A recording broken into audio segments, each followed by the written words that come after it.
So hey guys, today is 6th February 2026 and market opens in 9 minutes. So I don't really have a fixed bias today. I can take longs also and shorts also. Let me tell you my market conditions for today. So in the 4-hour chart, we can see that market is rejecting off from nothing. Market is having a healthy retracement towards this 4-hour fair value gap, and I am bullish till the market reaches this 4-hour gap. If market manipulates into this gap after open, then I will look for shorts towards the PDL. And if we go on the 1 hour, we can see that we have a 1 hour bearish gap here, and this is the 4-hour gap starting, and this is the 1 hour intermediate term high, and we have 1 hour gap below us also. It is a bullish gap, so if market manipulates into this of open, then I will look for longs towards the 1 hour intermediate term high. And if we look on the 15-minute, we can see that we have a 50-minute intermediate term low, and here is a 1 hour gap which is also the 15-minute intermediate term low. And if I want to take longs, then I want the market to sweep this sell side and then tap the 1 hour gap, and if we have SMT, then it is a very nice confluence, and if don't, then I will be ready to take longs towards the 4-hour gap or the 15-minute and 1 hour intermediate term high. Get a continuation longs towards the 4-hour gap and 1 hour intermediate term high, then I will take longs also. Or if we just ripped off open without any retracement, then I will look for shorts after this gets swept. So looking at the market conditions right now, I am thinking that I will get longs today because we are just ripping up higher and higher and higher. We are just respecting every 15-minute gap, you can see.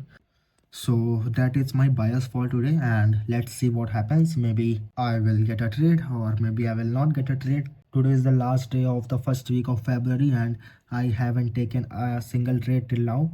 So yeah, let's see if I get it or not. I will catch you all after the session is over. So here guys, took a loss of $148 today, you can see here. So yeah, it was unfortunate. I took an A plus setup, and it is the part of the game that even A plus setup fails. So let me show you the reason why I took that trade. Market opens here, it dumps down, taps the 1 hour gap, and then I was looking for longs because the market was in a bearish structure. Market has taken this sell side, and now the objective for the market was that 4-hour gap and the 1 hour 15-minute intermediate term high. And then market did not give me any entry for longs.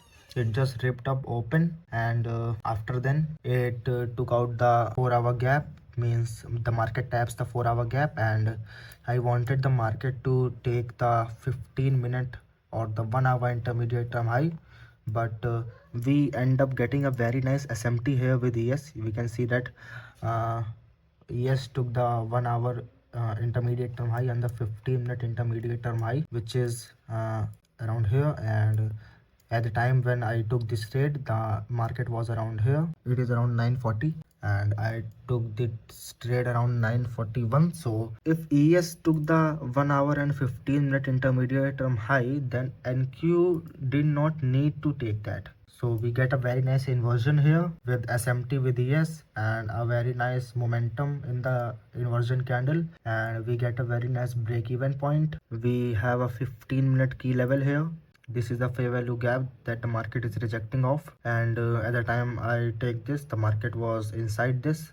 It have not taken this buy side liquidity, but it does not need to because we have a SMT here. And then on the 1 hour we are inside this bearish gap, and in the 4 hour we are inside this bearish 4 hour gap, and we are above the equilibrium level. You can see here is the equilibrium level, and we are above the equilibrium level. So this loss is just the winning statistics of the trading, and you have to understand that many times even A plus setups also fail.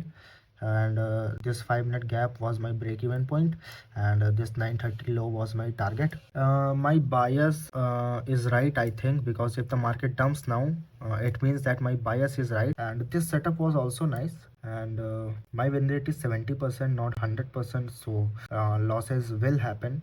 So this is the pretty much reason why I took this trade, and again it is a very nice setup and I lost around $148 on the day. I have still 4 opportunities left, so let's see what happens, and until we meet again, be safe.